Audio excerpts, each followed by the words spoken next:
Imagine living your life after 50 and feeling energized and excited about your future. Welcome to the Women in the Middle podcast, the podcast for women who are ready to figure out what they want and create the life they deserve. Here's your host and Master Certified Life Coach, Susie Rosenstein.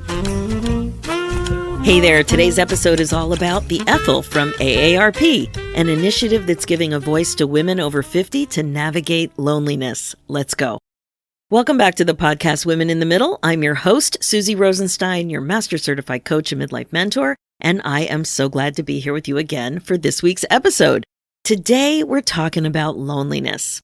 It turns out that this is a super common experience for older women. As I'm sure you can imagine, not connecting with other people is harmful in so many ways. So we're going to talk about this today. We're going to talk about what's going on with loneliness and specifically what AARP is doing to empower women to create meaningful friendships, share experiences, and build supportive communities across the country. But just quick, before we dive in, I have a question for you. Did you know that midlife transformation coaching can be the fastest way to rediscover joy and purpose after 50? Are you ready to do some reimagining and challenge yourself to think differently about what is really possible for you? No matter how long you felt stuck, you can gain clarity about your next chapter and make it fun and exciting too. Grab this free guide called 10 Questions to Reimagine Your Life After 50. It will help you discover how to be happier, create more confidence, and finally find yourself again. So if you're ready to get unstuck and enjoy the gift of aging more, these 10 questions are your golden ticket. Head over to www.susierosenstein.com/10 questions and get them today. Okay, now let me tell you about my amazing guests. As I mentioned, loneliness is a common experience for older women, and it really is a big deal because it can be related to mental health, physical health, and overall well-being. Today's interview is with two women who are involved with AARP's Ethel Gathering Groups, an initiative that is working well to help women over 50 navigate loneliness. Lisa Marcellino, who, after facing isolation following her divorce and while caregiving for her parents, found a powerful sense of connection and lifelong friendships in her 60s through AARP's Ethel Gathering Groups. She's a living example of how it's never too late to create meaningful relationships. In this conversation, we're going to explore how Lisa overcame loneliness and the impact of community as she navigated this chapter of life.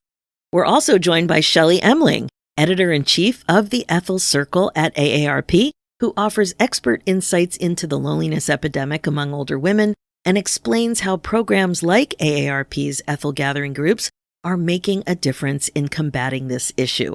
Now, without further ado, please enjoy this interview. Hi, Shelley and Lisa. Thanks so much for joining me today on the Women in the Middle podcast. I was so excited to have you both on to have a really important conversation about loneliness and isolation in midlife and beyond, and what we can do about it. So glad to be here, Susie. Yes. Awesome. So with two of you here, we're going to do our best to go back and forth a little bit. So let's start with Lisa. Can you please tell us a little bit about what was going on for you and how you found the Ethel Gathering Groups? Let's start there. Okay, let's see. I'm 7 years into a divorce, a heartbreaking divorce after 34 years of marriage. And I didn't know what was going to happen next. So I tried to stay in Cincinnati on my own, and it was during COVID, so it was kind of hard. Decided to move back to Louisville, which is where my parents and a lot of friends are still. So I moved back and asked my parents if I could stay a couple months. My mother fell during that time. So I ended up staying. Well, I'm working on my 7th year. So I'm still at my parents' home in my old bedroom and have become a caregiver. So in the meantime, when I first moved home, although I had lots of friends in the area, it was hard to get out because of my mom being so frail and not being able to leave her. I had vented to a couple of girlfriends, and one of my friends said she had heard about this Facebook page called the Ethel Circle. I decided to check it out, and it was really fun. There were a lot of stories about, when did, it get so hard to get in and out of the car? Or when did it, get so hard to get a group together because people can't drive at night and all those kinds of things. So it was kind of familiar, and it was silly, and even more comforting to know that I wasn't alone, because those were kind of the same things I was going through. And a lot of people on there were caregivers. So it was kind of good to have a place to vocalize some of those feelings. Anyway, at one point, I saw somebody trying to get a group together, like Shelley had told me about the Ethel gathering group. So she said that there's people that gather in different states and different cities. And so I thought, I can do this. So I just put out there, does anybody in Louisville want to get together for lunch? And there were several that said they did, and I didn't know how to manage it. So I started my own little page to get them to RSVP. And the first time we got together, there were 6 of us, and it was really fun. And we all thought it was so easy to talk and get to know each other. We had so much more in common than we thought.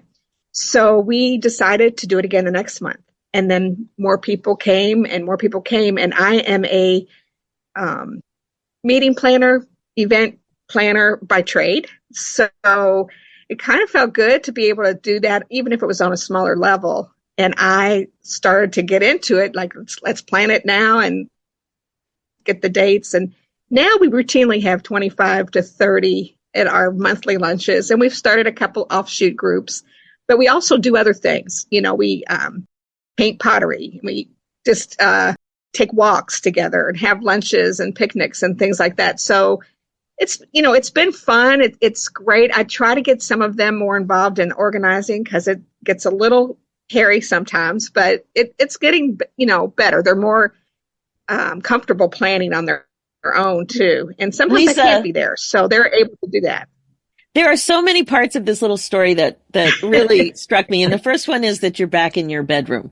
Can we just talk about that for a second? Because I've heard this before. And what was it like for you realizing that yes, this is what's happening? You're going back to your bedroom. Well, I had a lot of things in storage. And so when I moved in with my parents, I decided that if I was going to stay here longer than 2 or 3 months that I thought it was going to be, I wanted to make it more familiar. So I forgot that the room was still fairly small, because when I was younger, it seemed like a great room. But since I grew up, I had a lot more furniture and a lot more stuff. So fortunately, I have a wonderful brother and brother-in-law that were able to help me get some of my things out of storage and make it more my own. I still had, things on the walls that were my parents' things for their guest room. So we did switch things out, new pictures, and it's very cozy. It's my space. My parents are so kind, and they always say, this is your house. This is your house. But it's really not. I still keep my space, and I enjoy going to my space, but it is cozy. And it was interesting because I realized at one point, I'm in my old bedroom, like it's come full circle. And my parents have a wonderful home for aging. So it's good on all fronts for all of us. That's I didn't think wonderful. It was going to be quite this long. Right. No, I hear you. And just tell me, were your high school scrapbooks still in the closet? My report cards were. And actually, they were in the basement storage area. In one section, there was Lisa. Another section was my other brother. And we all have our own sections in the basement that my mother has held on to in case we ever wanted it. That's lovely. So, yes. That's inquiring minds wanted to know. I just wanted to know if your high school stuff was still there. Okay, so then the other thing that really strikes me is that you just couldn't resist being a meeting planner. Like if you were on a deserted island, you'd probably be a meeting planner, right? Well, it might happen if there were a couple other people to hang out with. Yes, that is my love. I love to entertain. I love the accolades that it brings. And it's one of my, I don't know if that's a strength or a weakness, but I do like what follows when you have a successful event. And it made me feel good that people were interested in this and they were having fun and they thought that I was the queen of all things, Ethel. So, fortunately, I love it. The Ethel Circle did help us with a lot of, as we got bigger, they were able to help us with, Facebook, because I'm still a little bit, I'm better than I used to be, but I'm not quite as savvy on Facebook, and that all of our generation seems to be living right now. So Yeah. they helped us planning and, let us know. They branded us and made the gathering group so much more approachable, I guess. Oh, that's wonderful. Thank you so much for sharing that. And that's a perfect segue to Shelley. Shelley, tell us a little bit about what is happening with all things the Ethel group. What's going on? So it all started, we did some research a couple years ago with the University of Michigan that found that 1 in 3 adults 50 to 80 say that they're lonely or they have experienced social isolation. And many of them said that they have no contact with another human being for a week or more. And it's especially prominent among women 60 plus, I would say. So we wanted to do something just for older women. And so in August of 2020, it all started with the launch of the free weekly Ethel newsletter that goes out to older women. It has a couple 100,000 subscribers now. And all the articles are written by women in their 60s, 70s, and 80s. And that's our audience, women in their 60s, 70s, and 80s. So alongside the newsletter, I launched the public Ethel Facebook page. And as you know, a public Facebook page means only I can post as the administrator, that women themselves cannot post. They just respond to me. And it became apparent pretty quickly that they really wanted to put up their own posts, and they wanted to have a voice, and they wanted to have a safe space. So about 2 years ago, I launched the Ethel Circle, and as a closed Facebook group for older women. And that allowed the women to put up their own posts, which they did. And in the first 24 hours with no marketing, I think I had 1,000 women join. And now there are about 100,000 members of this closed Facebook group. I can't even, like, you tapped a need like there's no tomorrow. And Facebook, the older women love Facebook. They do. We are meeting them where they are on Facebook. And what happened is after I launched the circle, within a couple months, I guess, I started noticing that women were putting up posts saying, hey, I live in Atlanta. Does anybody else live in Atlanta? I live in Miami. Anybody in Miami? And then people would respond, and then they'd say, let's get together for coffee or walks. And I soon discovered through many of the posts how lonely these older women are and have been, especially since I think the pandemic only made it worse. And so we decided to launch a formal Ethel Gathering Group program a little over a year ago, through which we set up closed Facebook groups for women in cities and towns around the country. And right now we're in 45 states and plus the Washington, D.C. as well. And some groups, like there's a group in Connecticut that has, I think, almost 1,000 members of that gathering group. There are over 31 or 32,000 women now in their town's gathering group, and they're hosting thousands of events. I can't even. I'm speechless, which is not good on a podcast. But that's remarkable. So what, like, I want to give you credit too, Shelley, because for you to recognize what was going on and take action immediately that really helped grow this service and resource for people who were ready to jump and really needed support. Like, that's something. It must have been kind of surprising for you as a professional. It was, because originally I thought we'd be talking about things like, what neck cream do you use, or what's your favorite recipe when you're cooking for one, those sorts of things. And that's certainly a part of it. What I did not expect and what really caught me off guard is how lonely a lot of these women are. And it's due to a number of things. A lot of them, are divorced. A lot of them are widowed. A lot of them are estranged from their grown children. A lot of them have moved and downsized to a new town where they know no one. A lot of them have retired and they're bored and they lost their coworkers as kind of their, friendship group. And I always say the women in the Ethels are looking for purpose, people, and play. That's what they all seem to have in common. And many of them feel invisible as they age, especially as they get over 60 and into their 70s and 80s. And they're they're bored. A lot of them, frankly, are bored after retiring. And so they're certainly seeking out other women to do things with.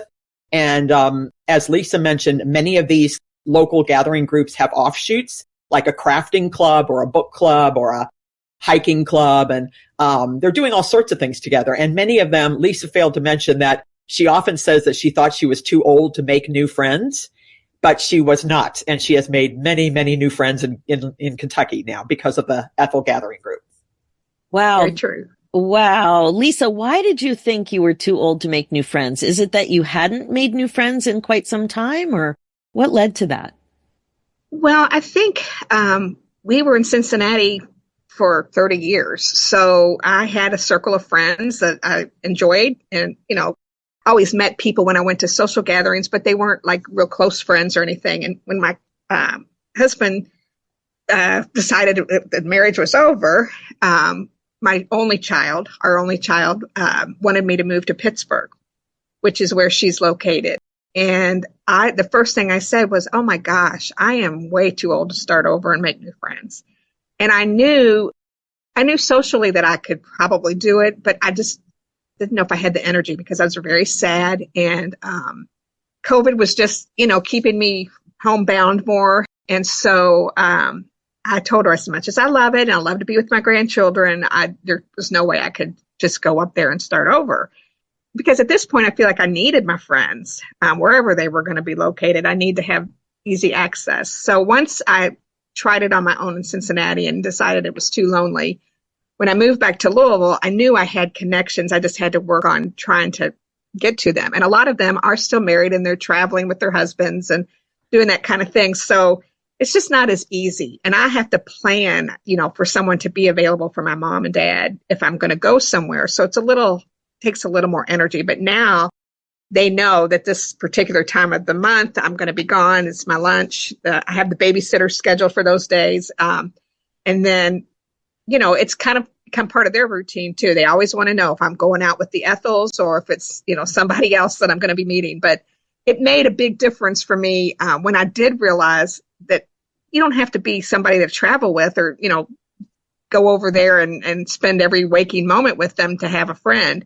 So when I met these women, and they're all in different phases of life, some have never been married, some, recently widowed or divorced, like Shelley was mentioning, but they all have one thing in common. They want to vent about something. And it's always really fun because sometimes it's just about the pool wasn't open and it was such a hot day. And I can't believe that, they didn't open it yet. And those kinds of silly things to, I'm going to have a biopsy on Saturday and I just need everybody's prayers and that kind of thing. And there's a couple of women that I actually have traveled with and have done some fun things with because they are so kind. And we just connected. There was a show a long time ago called Ally McBeal. And when she would say something that she wanted to take back, her tongue would go out and it would roll back. And that's kind of how I feel. Like I wish I could take that back because I would never want anybody to think that, oh, you're too old to make new friends, because I do truly have new friends. And it's nice to have the circle. I love that you realized that your thinking needed a tweak. I mean, absolutely. I think that's the important thing to take away from it because you're not the only one who thinks that way. In my community, a lot of people join the Women in the Middle Academy for the same reason. They're looking for support, connection, and friends. And we just don't have the kinds of friends, many of us, that we thought we would have at this age and stage. And it's just a matter of putting yourself out there and making it a priority, which is what you did. And it's funny to me, and maybe people listening too, that you had this events background, yet you still had this idea that it was going to be challenging and it may be too much for you at this age. So even though you had the social skills, you still were a little hesitant. Right.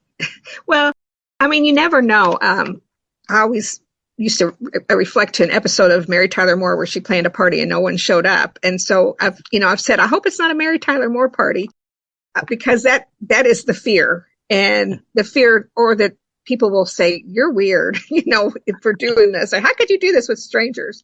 But it wasn't that way at all. And then as it's grown, the people are like, I can't believe I didn't know about this group. It's been so much fun. And, they're coming up with different ideas, and it's making me feel like I maybe have opened the door for some of them. And that is going back to I need the accolades kind of thing. That's kind of where I am, like that. I don't do it for that reason, but it makes me feel so good. And even though it was maybe challenging to get to that point because nobody could watch my mom or whatever, it worked out. And so that it makes it worth it for me. Right. So what you touched on is this fear of not belonging. Right. Right. Well, and when a lot of people get divorced, the friendships change because it depends on, I guess, who brought the friendship into the relationship, because a lot of our friends were mutual friends that we had met either through church or through other friends.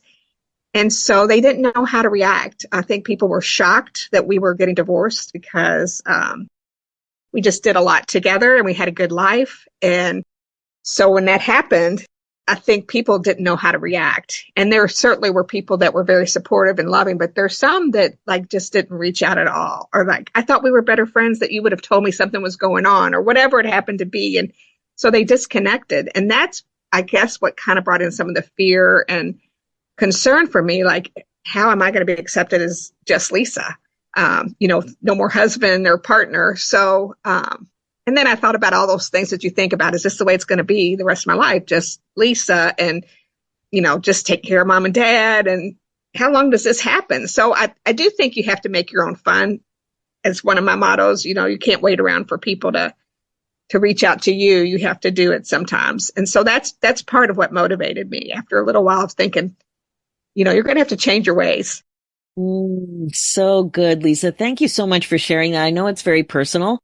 And you have made a huge contribution to the Ethels. Shelley, what else are you finding? I'm looking at some of these stats that you shared, and one of them is that 2 in 5, 40% women, 60 and older, report that it's difficult to make new friends. And that's actually from AARP research.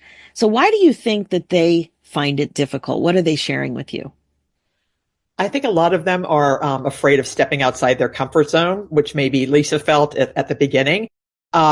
I have to say that I moved about a year and a half ago to a new town in the Catskills in New York State, where I know no one, with my husband, though he's here. But I didn't know anybody either. And it is kind of scary to put yourself out there. But an Ethel group did form in my area. And so through that, I organized a lunch. And like Lisa, I thought nobody's going to show up probably. And then 12 women came, and none of us had met each other before. We were all strangers, but we all left as friends. And so for me personally, I love the way that these older women are putting themselves out there. They are just walking into a restaurant and not knowing who you're going to meet and where the Ethels are. Where's this group? It's scary. And it's really, you have to step outside your comfort zone to do it. And so a lot of the women tell me that they sit in the parking lot for a while at the restaurant contemplating, should I go home or should I walk in the door? And finally they decide to walk in the door, and they're so glad that they did. But I've had many women post in the Ethel Circle that they've, lost a spouse, friends have died. Many of these women, like I said, are in their 70s and 80s. They lost their best friend. And I had one woman write that she was turning 70, and she said, I'm once again celebrating my birthday by myself. She said, I'm always alone on my birthday. My best friend died a number of years ago. And within about, half an hour, 900 women commented on that post. And they said, where do you live? And this woman was in Atlanta. And they said, DM me your address. We want to come by with a card or a balloon or a cupcake. And they did. And the next morning she posted, I'm sitting here with tears streaming down my face. I have never had anybody celebrate my birthday in this way. I feel so supported. So that just touched me so much, how supportive these women are of each other. And, as I said before, they are in this situation for a variety of reasons. Like Lisa said, she moved back home to care for her parents during the pandemic. Many of the women, as I said, are retired and lost that social circle at work. And they've also lost kind of that sense of purpose that they had going to work every day. They're kind of floundering at home, not really knowing how to fill their time. And the Ethels, through the Ethel Circle, they are making friends. They're feeling supported. Many women write, I just lost my husband 6 months ago. I'm not over it. I'm grieving more now than I was, at the beginning. Is that normal? And people will say, yes, I feel the same way. And they also post extremely, as Lisa knows, extremely personal other types of posts. Many say, I've been married for 40 years and my husband no longer finds me attractive. Or somebody else will post, I haven't had sex in 20 years. Is that normal? I mean, it runs the gamut, but they really share their innermost problems, and they feel that the Ethel Circle is a safe space for them to do so.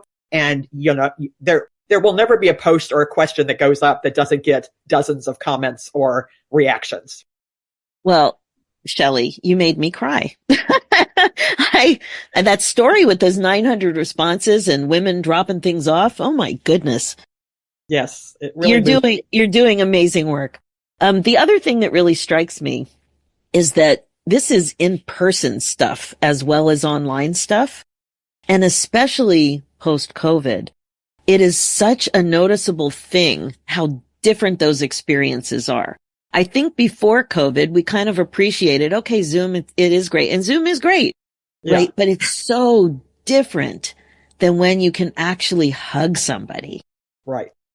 And that's what I found in the circle. Like I said, I thought that they would just be sharing online and that's all it would be, which is something. It's a big deal.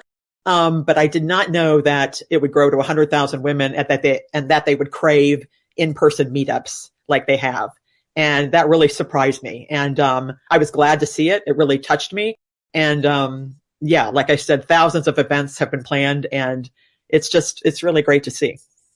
Well, I hear you. It surprised me too that the in-person part of your Ethel experience, because here I'm 61 and a half and I sometimes just do not want to leave my house. You sound like me. And I always have a good time when I do, even at the grocery store. But I really feel sometimes it's like, and I have a big dog who's like a baby and just getting him ready so I can leave for a few hours. I know it's nothing that complicated, but it's really I worry about him a lot. Let's just say that. So this in-person stuff is just such a fun part of your story. It was very unexpected, for me to read that. Where did the whole idea for Ethel gathering groups, where did it come from? So the idea for the Ethel came from Dr. Ethel Percy Andrus, who founded AARP in 1958. She was a very inspiring woman. She was all about easing social isolation and helping people and advocating for people 50 plus. And, she founded AARP, like I said, 1958. So we really are inspired by her. We look to her as our kind of guiding light. And she was all about bringing older people together, especially women. And so that's why we decided to call the newsletter that we launched for women 60 plus the Ethel. And then there's all these offshoots of it. And I did want to mention one other thing, that there's another closed Facebook group called the Ethel on the Go, which has about 38,000 women in it, older women. And it's for older women who like to travel. And what that group has done, I've noticed. Yes, it's excellent. And a lot of these women they've lost their partner or their partner's too old to travel, or they haven't really put themselves out there to travel in many, many years. And so they go into the group and they get find support from other women.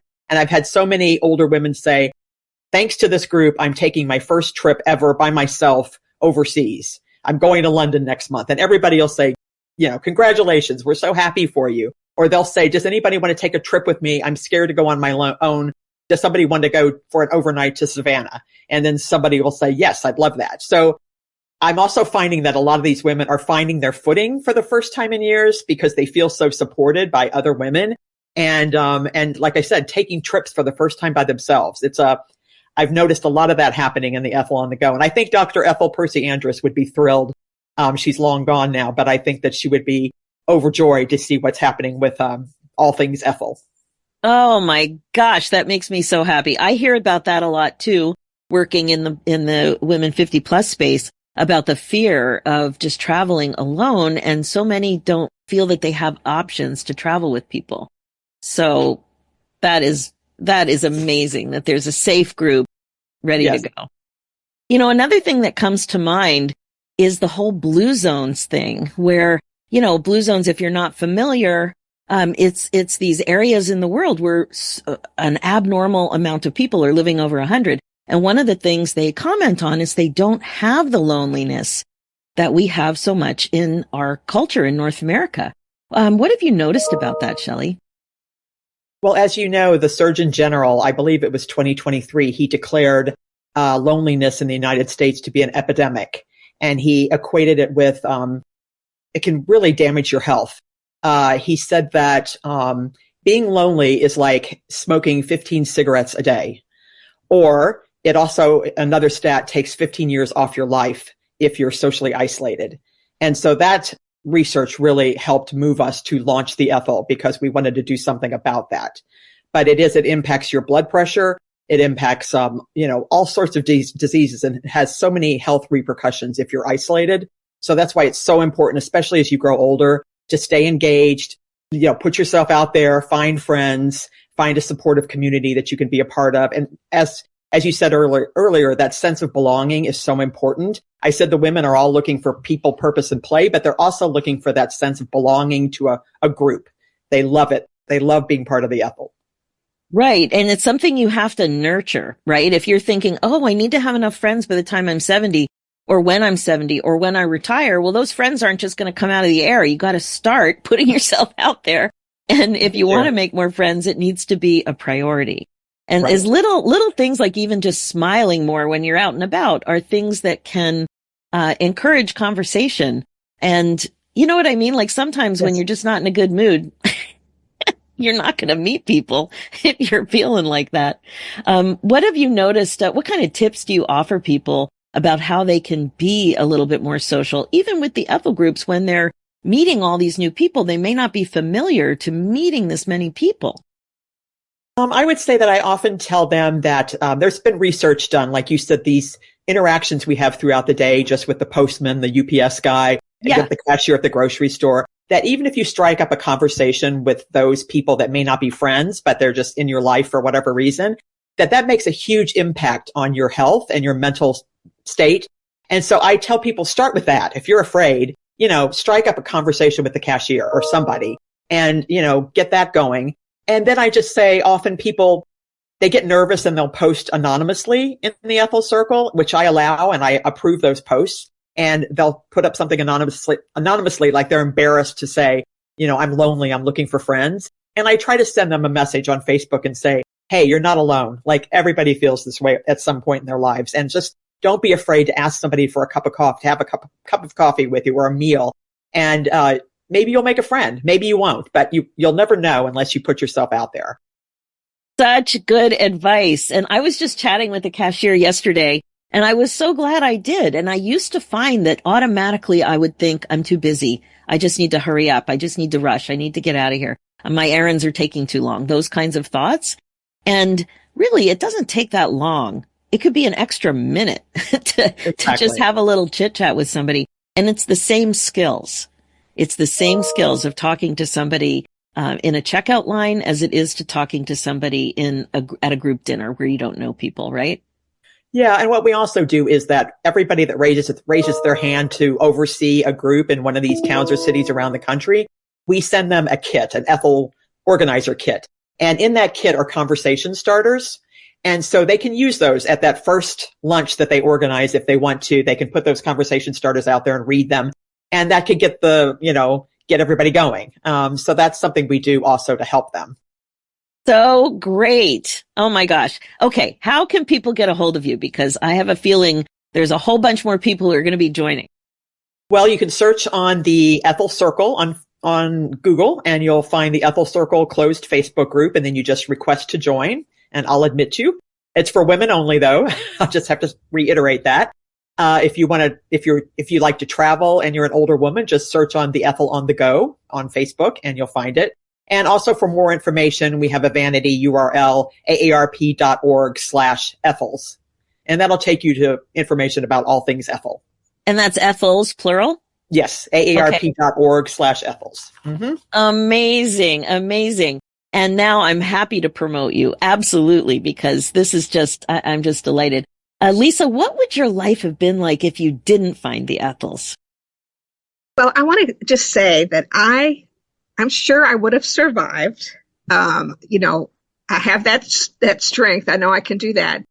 But I have met so many people that have done amazing things and some that haven't done that amazing of things. But it's just fun to hear about other people's lives. And I always say I want to write a book someday because I think that there's so much out there to share. And I'm just glad I can have the opportunity to be with them. If I can say one more thing. Of course.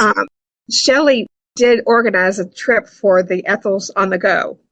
And it was a pilot trip. So it was the first one. And I took out a big step in, going solo and signed up for it back in the fall. And I just got back from the trip last week. It was to New York City. It was all things Broadway. And I can't tell you how great it was. There were 20 women that did not know each other, none of them. And when I first walked into the little meeting room, I was probably about maybe one of the last few people to walk in. And it was so noisy. I thought to myself what my dad always says, who's listening? Because they were all talking at the same time. And it just made my heart swell because I thought this is going to be a lot of fun. And by the end, we all made the effort to sit with other people at meals, and at the show, he mixed up our tickets, so we didn't always sit with the same people. And it was so delightful and so refreshing. And, with 20 people, 20 women, you never know what your personalities and dynamics are going to be like. And just like Shelley says, with, 100,000 people in the Ethel Circle, you do occasionally see the negative vibe come through occasionally, but it's human nature. And I can tell you that I gave my phone number out to everybody on this trip. And I told them, if you're ever in Louisville, please call me. Please come by. I'll show you what I can show you. We'll taste some bourbon together and, just have a good time. And they were all like, okay. So be careful what you wish for. But I really do believe that I'll hear from some of them. I think you will too. That's amazing. Thank you so much for sharing that, Lisa. And Shelley, is there anything else you wanted to add? I just wanted to note following up on what Lisa said, that there was a woman who was going to travel with her friend to Chicago for a girls' trip. And at the last minute, the friend bailed on her. So she decided to go anyway. And she went on the Circle and said, does anybody live in Chicago? I'm flying in. I've never been there before. I'd love to meet somebody for a cup of coffee or a drink. And all these people responded in Chicago. They ended up picking her up at her hotel and driving her around and showing her Chicago. And she posted like a couple days later and said, I had the time of my life thanks to these Ethels that stepped up and took me around Chicago. So it's so supportive. And especially today, at this point in history, when things are so contentious and people are so divided, it's just nice to have a place where women can come together and really support one another and not feel alone. And I just love it. I love it too. And 2 of my 3 grandmothers were Ethels, and I think I was meant to be part of this community. So I'm coming in. Good. We would love to have you. Oh my gosh. Shelley and Lisa, thank you so much. This interview has been delightful. I love the work that you're doing. I love the experiences that you're having. And you're really, really helping other women love their lives more and more and just feel connected and happier. It's such a good thing. Much. Thank you. Thank you so much. Thank you so much, Susie. It's a pleasure. That's it for today's episode. I hope you got a lot out of it, especially if you or someone you know is experiencing loneliness. Now you know about an amazing group that you can connect with. Okay, now remember, being the queen of your brain domain is the best way to be. If you want to find clarity, confidence, and joy in midlife without wasting any more time feeling stuck, then don't waste another minute. Go ahead and book your free insight and momentum call with me and apply. We'll see if coaching together makes sense for you. Head over to www.talktosuzy.com, and that's Suzy spelled S-U-Z-Y, www.talktosuzy.com. Both Women in the Middle podcasts are all about how to love your life again after 50 with more clarity and intention than ever before. And the focus is on coaching you to incorporate mindfulness as a regular practice. You may want to also check out the Women in the Middle Entrepreneur Show. It's my second podcast where we focus on the reality of running a business after 50. You can find the link in the show notes, and it's also available on iTunes, Spotify, and wherever you get your podcasts, including my website. This is how you put yourself on your agenda, and it is about time. Finally, for show notes and links, head over to www.suzyrosenstein.com and click the podcast tab and look for episode 403. Can you believe it? 403. Thanks so much for listening. It's really time for you to put yourself first, one thought at a time. I'm Suzy Rosenstein, and I'll talk to you next week.